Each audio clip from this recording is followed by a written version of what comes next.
Haleluya, puji Tuhan, salam sejahtera dalam kasih Tuhan Yesus Kristus.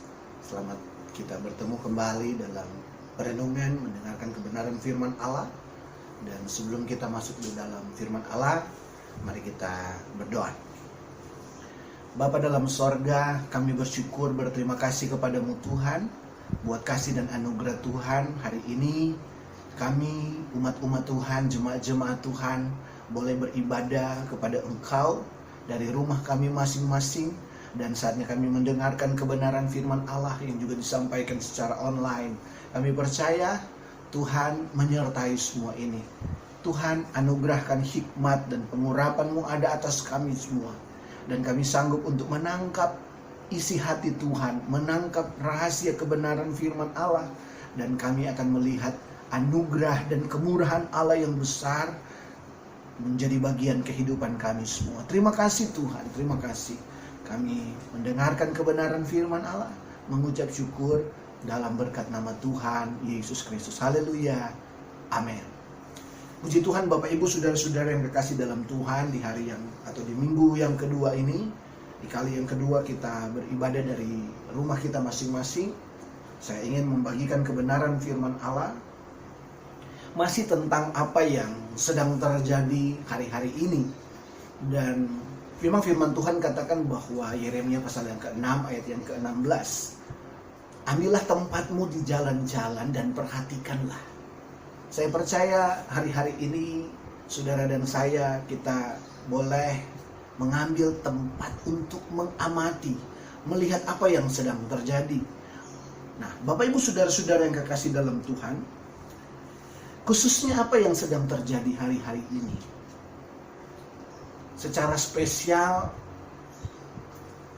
saya membawa saudara untuk mengamati tentang sebuah treatment yang sedang saudara dan saya lakukan bersama-sama dengan pemerintah, yaitu social distance. Kemudian kalau di negara-negara yang lain sudah melakukan lockdown untuk mengunci, untuk memutuskan penyebaran virus corona.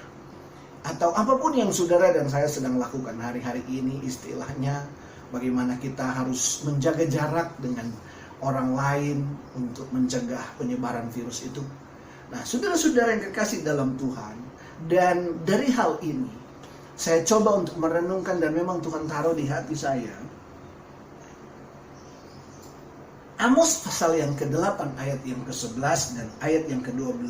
Firman Tuhan berkata di sana, Amos pasal yang ke-8 ayat yang ke-11, sesungguhnya waktu akan datang, demikianlah firman Tuhan Allah, aku akan mengirimkan kelaparan ke negeri ini, bukan kelaparan akan makanan dan bukan kehausan akan air, melainkan akan mendengarkan firman Tuhan. Mereka akan mengembara dari laut ke laut dan menjelajah dari utara ke timur untuk mencari firman Tuhan, tetapi tidak mendapatkannya. Nah, saudara-saudara yang kekasih dalam Tuhan, sekarang kita sedang beribadah online dari rumah ke rumah. Tetapi saudara dan saya masih terus bisa beribadah kepada Tuhan. Kita masih bisa mendengarkan kebenaran firman Allah. Kita bisa mendengarkan firman Allah dari hamba-hamba Tuhan yang diurapi Tuhan. Kita bisa mendengarkan tentang firman Allah. Walaupun pada hari-hari ini ada banyak orang yang merasa susah dengan keadaan seperti ini. Bagaimana mungkin beribadah harus dari rumah ke rumah? Kita sudah terbiasa beribadah di gereja, kita sudah terbiasa untuk beribadah di tempat-tempat tertentu. Tetapi hari ini masa kita harus beribadah dari rumah? Tetapi Bapak Ibu saudara-saudara yang kekasih dalam Tuhan, Amos pasal yang ke-8, ternyata apa yang saudara dan saya alami hari-hari ini hanyalah kecil, levelnya hanyalah tingkat rendah dibanding dengan apa yang dinubuatkan oleh Nabi Amos, apa yang dirancangkan oleh Tuhan, bahwa pada satu waktu nanti Akan ada kelaparan firman, di mana banyak orang akan mencari firman Tuhan dan mereka tidak akan mendapatkan. Mereka akan mengembara, mereka mencari firman Allah, tetapi tidak akan mendapatkan firman itu. Nah, Bapak Ibu saudara-saudara yang kekasih di dalam Tuhan, lockdown, social distancing, dan banyak hal yang saudara dan saya lakukan hari-hari ini sebetulnya hanyalah sebuah shock terapi, hanyalah sebuah terapi bagi kerohanian saudara dan saya. Ini poin yang pertama. Apa yang sedang terjadi ini adalah shock terapi. Supaya apa? Supaya Bapak Ibu saudara-saudara akan serius untuk mencari Tuhan hari-hari ini. Akan lebih bersungguh-sungguh untuk mencari Tuhan. Akan lebih bersungguh-sungguh untuk datang beribadah kepada Tuhan. Mumpung masih seperti sekarang ini, selagi masih seperti sekarang, Efesus 5 ayat 16. Dan pergunakanlah waktu-waktu yang ada, karena hari-hari ini adalah jahat. Saya percaya, saya masih percaya bahwa sama seperti pemerintah dengan saudara-saudara dan kita semua, badai pasti berlalu. Masalah ini akan tertangani, akan kembali pulih. Indonesia akan kembali pulih. Tempat saudara dan saya berada akan kembali seperti biasa. Dan saudara dan saya akan bisa kembali bertemu untuk kembali beribadah dalam jam-jam ibadah kita, jam-jam pertemuan kita. Tetapi Bapak Ibu saudara-saudara, apa yang terjadi hari-hari ini? Saya percaya Allah sedang menumbuhkan kerinduan. Allah sedang menumbuhkan kerinduan kita. Berapa banyak saudara-saudara yang kemarin bebas beribadah sebetulnya, tetapi tidak mau datang untuk beribadah. Merasa bahwa gampang itu. Merasa bahwa beribadah kepada Tuhan, itu gampang, itu bisa ditunda dan sebagainya.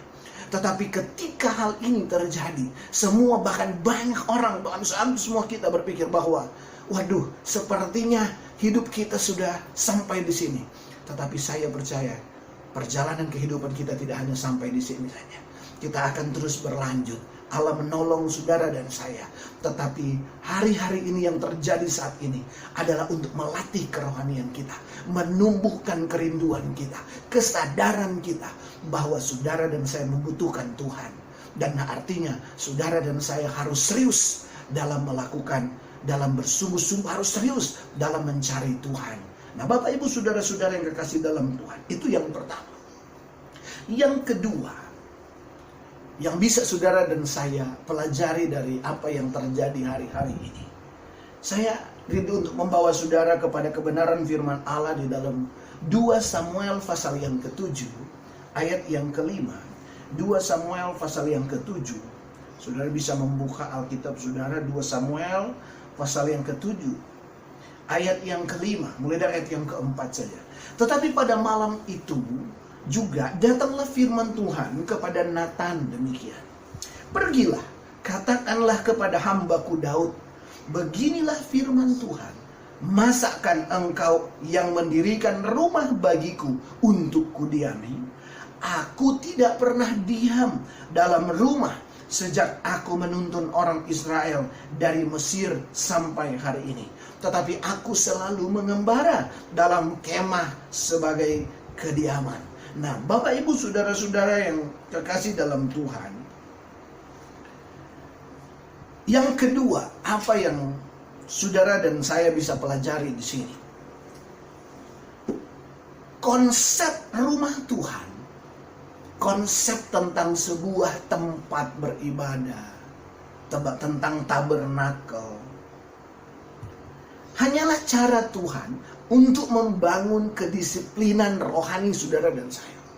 Untuk membuat saudara dan saya terlatih dalam melakukan perkara-perkara yang rohani. Tetapi Bapak Ibu saudara-saudara yang kekasih dalam Tuhan, tetapi bukan tentang tempat Tuhan bekerja. Ia bekerja dengan mengunjungi rumah tempat saudara berada. Rumah saudara, itulah tempat Allah bekerja. Tempat kerja saudara, itulah tempat Allah bekerja. Di mana saudara berada, disitulah tempat Allah bekerja. Nah, Bapak Ibu saudara-saudara yang kekasih dalam Tuhan, Allah tidak pernah bisa dibatasi. Allah tidak pernah bisa dibatasi pekerjaannya. Pikiran kita sibuk dengan keterbatasan kita. Dan dengan keterbatasan kita, kita mencoba untuk menerapkan itu kepada Allah, seakan-akan Allah juga memiliki keterbatasan. Tetapi Allah tidak pernah terbatas. Allah ada di segala tempat. Allah ada di tempat saudara berada saat ini. Allah ada di tempat dimanapun saudara-saudara pergi dan berada. Dia tidak berada di satu tempat. Itu hanyalah konsep yang Tuhan tawarkan dalam hidup saudara dan saya, tempat untuk beribadah, agar kita memiliki tempat, kita dilatih, didisiplinkan untuk datang beribadah kepada Tuhan. Tetapi bagi Tuhan, segala tempat adalah tempat saudara dan saya harus beribadah. Nah, saudara-saudara yang kekasih dalam Tuhan, kenapa kita harus memahami ini? Karena ini penting sekali untuk supaya saudara dan saya bisa mengubah cara kita memandang, cara kita melihat tentang konsep tentang tempat ini. Dari konsep tentang tempat, ada yang berkata seperti ini. Kamu kan baru selesai pulang gereja kan? Kamu baru pulang gereja, masa sudah berbuat dosa? Oh, pertanyaannya, emang kapan waktu terbaik berbuat dosa? Bapak, Ibu, saudara-saudara, banyak orang berpikir kalau di gereja jangan berbuat dosa. Kalau di rumah boleh berbuat dosa. Di tempat yang lain boleh berbuat dosa. Allah tidak melihat kapan melayani Tuhan. Kalau di gereja melayani Tuhan, di luar gereja kita tidak perlu melayani Tuhan. Ini adalah paradigma yang salah. Kenapa? Karena konsep tempat dikenakan kepada kita, bukan untuk Tuhan. Tetapi saudara dan saya sering berpikir bahwa Tuhan hanya ada di suatu tempat. Tetapi di sini Allah berkata, aku datang ke kemah. Aku berkunjung ke kemah. Itu artinya di mana saudara dan saya berada, di sana Tuhan berada. Nah, Bapak, Ibu, saudara-saudara yang kekasih dalam Tuhan, artinya bahwa di segala tempat, saudara dan saya harus terus melakukan kehendak Tuhan. Jangan lagi ada paradigma yang salah. Paradigma yang benar adalah seluruh waktu kita adalah waktu yang terbaik untuk Tuhan. Seluruh waktu kita adalah waktu yang terbaik untuk Tuhan. Semenjak saudara dan saya bangun sampai kita tidur adalah waktu yang terbaik yang bisa kita persembahkan kepada Tuhan. Dimanapun saudara dan saya berada, kita bisa melayani Tuhan. Yang kedua, Tuhan ada di rumahmu.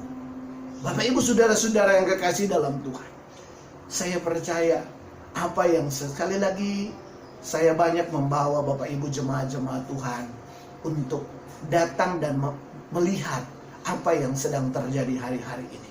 Kita belajar dari peristiwa-peristiwa. Kita belajar dari suatu kondisi. Kita belajar dari suatu keadaan. Saya percaya Tuhan sedang berbicara kepada kita. Apa yang Dia inginkan? Yang Dia inginkan adalah kerinduan saudara. Yang Dia inginkan adalah hati, adalah cinta kita kepada Tuhan, adalah kasih kita kepadanya.